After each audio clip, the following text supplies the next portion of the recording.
Yo les gens, c'est Taman, on se retrouve aujourd'hui pour une vidéo, on va faire un top 10 de mes films préférés, c'est parti. Pire, je revois mes souvenirs, mais j'ai pas fait mon deuil. Alors pour cette vidéo, c'était assez compliqué de répertorier que 10 films et d'essayer de les mettre dans un sorte de classement, donc c'est vrai que l'ordre est assez approximatif en vérité. Le numéro 1 est vraiment le numéro 1 et c'est tout, après c'est vraiment, j'ai essayé de les classer mais c'est très compliqué pour moi. Allez, film numéro 10.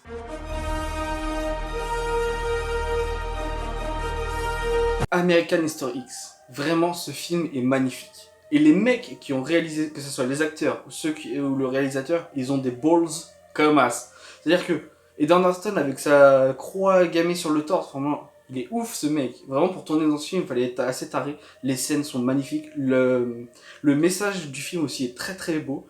Et vraiment, c'est... je l'ai mis 10e, mais vraiment, comme je vous dis, c'est des films où il n'y a pas vraiment de numéro. Je vous mets un classement histoire de faire ça propre, mais voilà. Vraiment, ce film est incroyable. Si vous ne l'avez pas vu, allez le voir. Alors, pour faire court, pour faire un petit résumé rapide, ce qu'on peut dire, c'est que c'est un film sur les nazis. Après, donc, la guerre. Donc, c'est vraiment... c'est même pas... C'est les skinheads. Les skinheads nazis, voilà. C'est vraiment ça, le thème principal du film. Et il y a une rédemption. Donc, allez voir ce film si vous voulez en savoir plus.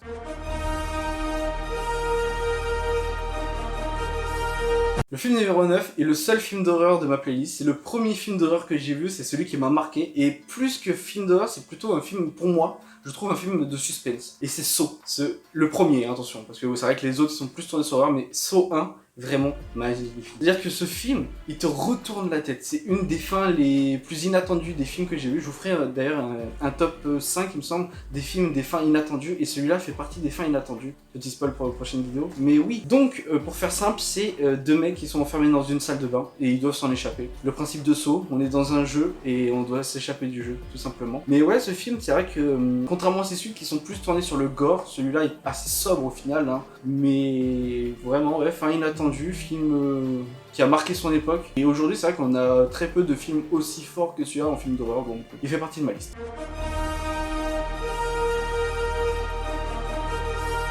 Je viens de m'apercevoir que dans ce top, il y a beaucoup de films avec des fins inattendues, comme celui-ci, qui est Usual Suspect. Pour ceux qui ne l'ont pas vu, Kaiser Soze, écoutez, on va pas spoiler, hein, mais vraiment ce personnage est incroyable. C'est-à-dire qu'on nous parle de ce personnage tout le long du film, et quand on apprend qui c'est, franchement on est choqué. Bref, que dire d'autre, ce film est incroyable pour cette scène-là.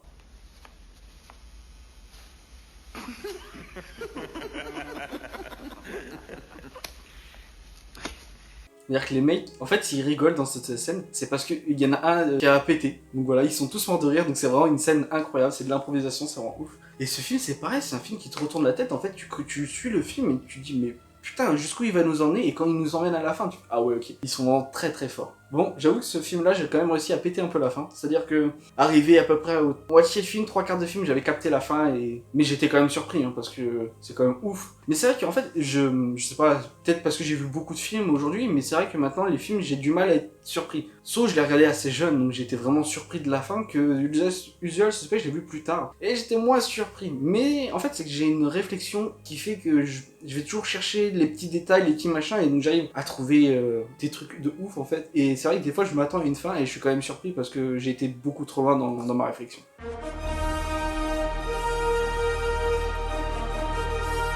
Le film suivant, ça a été compliqué parce que en fait, j'aurais bien aimé mettre la trilogie complète, ce que je trouve incroyable, c'est La Planète des Singes. En fait, les origines, pour moi, c'est vraiment, voilà, on pose les bases et on montre la montée en puissance de César. J'ai mis le 2 dans ce top parce que pour moi, les décors sont juste magnifiques. Je suis un fan incontesté des décors post-apocalyptiques, des villes en ruine avec la nature qui a pris le dessus, en fait. C'est-à-dire que pour moi, The Last of Us est un chef-d'œuvre. Juste parce que le fait que les arbres, les plantes, tout ça, ont repris le dessus sur les villes, je trouve ça mais tellement magnifique. C'est pour ça que c'est le 2 qui est dans cette playlist. Même si le 3, niveau effets spéciaux, niveau combat, il est juste magistral. C'est vrai que, de toute façon, cette trilogie est ouf. Et on nous a annoncé une suite, un 4e opus, qui sera donc réalisé par le réalisateur du Labyrinthe. Je vous mets son nom ici, parce que je me souviens plus. Et il nous a dit que ça ne sera pas un reboot, ce sera pas un spin-off, ce sera la suite. Donc, sans spoiler, qui va être le personnage principal? J'ai du mal à le savoir, mais j'attends très fort ça.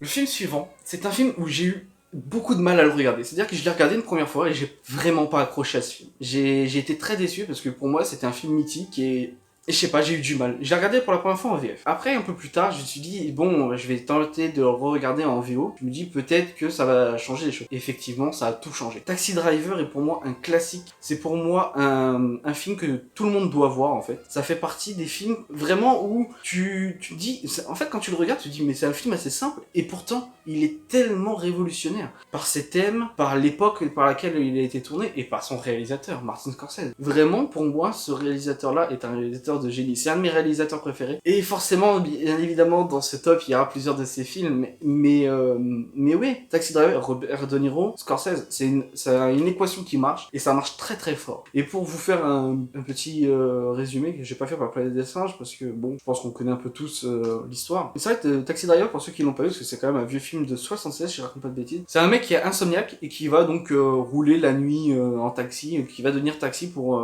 la nuit pour pouvoir justement évacuer un peu de temps. Parce qu'il comme il est insomniaque, bah, il a beaucoup de temps à perdre. Mais ce qu'il faut savoir, c'est que entre guillemets, un peu en partie inspiré de faits réels, parce qu'en fait le scénariste qui a écrit ça, il est vraiment insomniaque, il a vraiment comme ça tourné la nuit dans New York et tout, et donc ça a donné ce film magnifique. Ce film-là, la première fois que je l'ai vu, en fait, j'ai été déçu. Parce que Split, pour moi, aurait dû s'arrêter avant La Bête. C'est que pour moi, ce film était totalement possible et totalement réaliste jusqu'à La Bête. Après, quand j'ai compris qu'en fait, ça faisait partie de la saga Incassable, ça m'a déçu parce que j'aime pas ce film, en fait. Incassable, pour moi, c'est le Bruce Willis que j'aime pas. C'est-à-dire que pour l'instant, les rares rôles de Bruce Willis que j'ai vus, il est comme ça, il est un peu mou. De ce fait, je n'aime pas Bruce Willis. Je ne l'aime pas en tant qu'acteur. Après, en tant que personnalité, tout ça, je le connais pas, j'ai pas trop d'informations sur lui, donc je peux pas juger. Mais c'est vrai qu'en tant qu'acteur, j'ai beaucoup de mal avec Bruce Willis. Le seul film de lui que j'apprécie, c'est L'Armée des 12 singes, parce que pour moi, il est juste incroyable, mais c'est pas mon personnage préféré dans ce film. Pour le coup, Split, déjà, il y a... J'arrive pas à prononcer son nom, donc du coup, je vais dire l'acteur des X-Men. Et c'est vrai que cet acteur, je trouve qu'il est incroyable. Il a réussi à incarner les personnages d'une façon mais tellement propre. Mais c'est vrai que le côté surréaliste de La Bête m'a beaucoup déçu la première fois que je l'ai vu, mais aujourd'hui, en fait, j'aime tellement ce film qu'il fait forcément partie de mon top. Par contre, c'est vrai que la suite Glace, j'étais aussi un peu déçu, parce que je m'attendais à un plus grand développement des personnages de chacun qui se réunissent, et on a eu, au final, si on veut vraiment voir le développement, faut regarder les deux premiers, donc qui est Incassable et Split.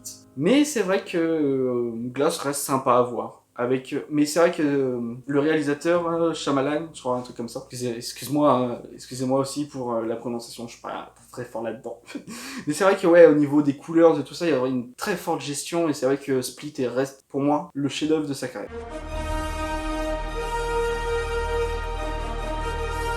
C'est vrai que c'est pareil, on va dire le top 3 a été très compliqué à mettre en place. Parce que j'essayais quand même au moins pour le top 3, j'essayais de faire un classement. Et c'est vrai que ce quatrième, c'était compliqué de pas le mettre dedans. Mais bon, les films suivants sont vraiment magnifiques, magistrales. Et pour moi, même s'il y en a un qui peut vous surprendre, qui est mon film préféré, le film numéro 4 est Shutter Island. Encore un film de Martin Scorsese, avec mon acteur préféré, Leonardo DiCaprio. Vraiment, pour moi, cet acteur, il est trop fort. Il peut faire des films à la Titanic, à la Shutter Island, au Loup de Wall Street. Mais vraiment, il est fou ce mec, il est vraiment incroyable. En plus, il tient une vraie cause qui me touche pas vraiment, parce que l'écologie c'est pas vraiment mon truc, mais je vois qu'il est réellement impliqué dedans et franchement, ça aide les gens. Je pense qu'une si grande star s'implique pour des causes et voilà, il est vraiment impliqué dedans donc c'est ouf. Pour en revenir au film, c'est un marshal dans les années 70, si je raconte pas de bêtises, qui va enquêter sur une île et la fin est juste incroyable. Pour ceux qui l'ont vu, je vais pas spoiler bien évidemment, mais allez voir ce film vraiment. Il est psychologique, il est assez dur à regarder je trouve, mais vraiment si vous aimez un peu les films où il faut réfléchir,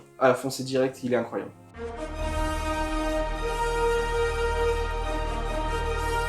Numéro 3, un film culte qui est le film préféré de mon père, qui m'a fait découvrir ce film et je trouve qu'il est incroyable. On a une référence tout du long à ce film dans GTA Vice City, c'est Scarface, Tony Montana. On a le clandestin au début du film, quand il arrive à son apogée, mais c'est incroyable. J'ai fait découvrir ce film l'année dernière à mes amis et ils ont kiffé de ouf. Et donc ça m'a fait tellement plaisir parce que pour moi ce film c'est pareil, c'est un film à voir, c'est un film mythique et il doit être vu. C'est très important parce que ce film est juste incroyable. Après, c'est vrai que la fin Écoute, la coke, ça te rend peut-être invincible, mais je sais pas. Ouais, la fin où il se prend 50 000 balles, je trouvais ça juste ouf. Après, le film, il est vraiment incroyable. Et Al Pacino, quel grand acteur. Pour moi, Al Pacino fait partie des plus grands acteurs de cinéma de cette génération-là. Avec Robert De Niro, pour moi, c'est vraiment les deux meilleurs acteurs de cette époque-là. Et c'est vrai qu'aujourd'hui, on a du mal à retrouver de quelqu'un avec autant de niveau que ces deux mecs-là, parce qu'ils sont vraiment incroyables.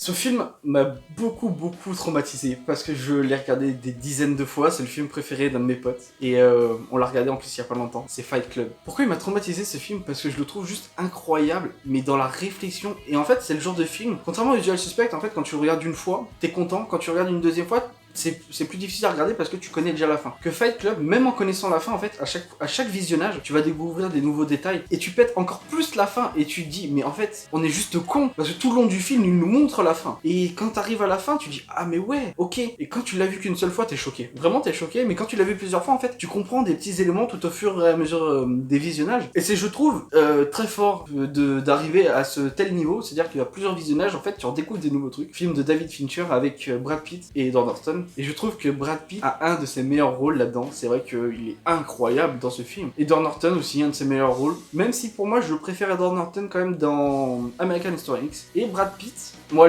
le rôle où il m'a rendu le plus fou, c'est dans L'Armée des Douze Singes, justement. C'est lui mon personnage préféré de ce film parce qu'il est juste taré et il l'incarne, mais tellement bien que c'est vraiment ouf à voir. Et vraiment, on y croirait vraiment.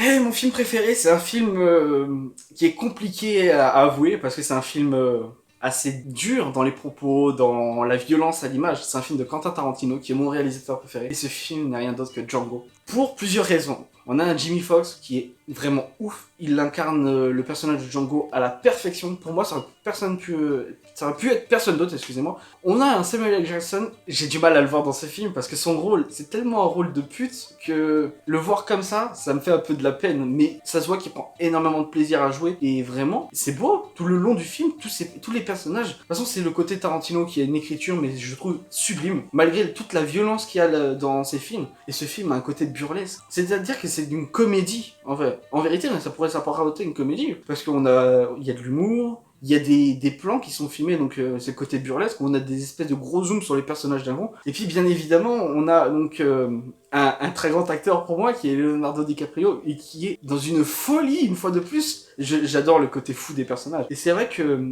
rien que la scène où où il brise un verre et qu'il a un bout de verre dans la main, en fait, ils ont continué à tourner, il est resté naturel, il est resté dans son personnage, et ça rend ouf. Les autres acteurs, on voit un peu, quand on voit les tournages, qui sont un peu inquiets, et non, lui, il continue. Bon, après, bien évidemment, après le tournage, il était à l'hôpital, parce que donc il s'était coupé la main, mais il a joué jusqu'au bout, il est resté dans son personnage, et la scène est juste magistrale. Et on a un acteur aussi, Christopher Waltz, qui joue dans un autre film de Tarantino, et c'est vrai que dans l'autre film, je ne le supportais pas, donc dans Inglourious Basterds, et dans ce film-là, j'ai accroché direct. En fait, au début, je l'ai pas reconnu, et quand j'ai reconnu, je fais, mais non, ok, vraiment, cet acteur est ouf. Et donc, voilà, c'était le film numéro 1 dans mon cœur en ce moment. C'est vrai que mon top, il change assez régulièrement. Là, en ce moment, c'est ça. Peut-être que dans un mois, ce sera un autre top, mais bon. Dans l'ensemble, ça reste différent, c'est juste un ou deux films qui changent, et voilà.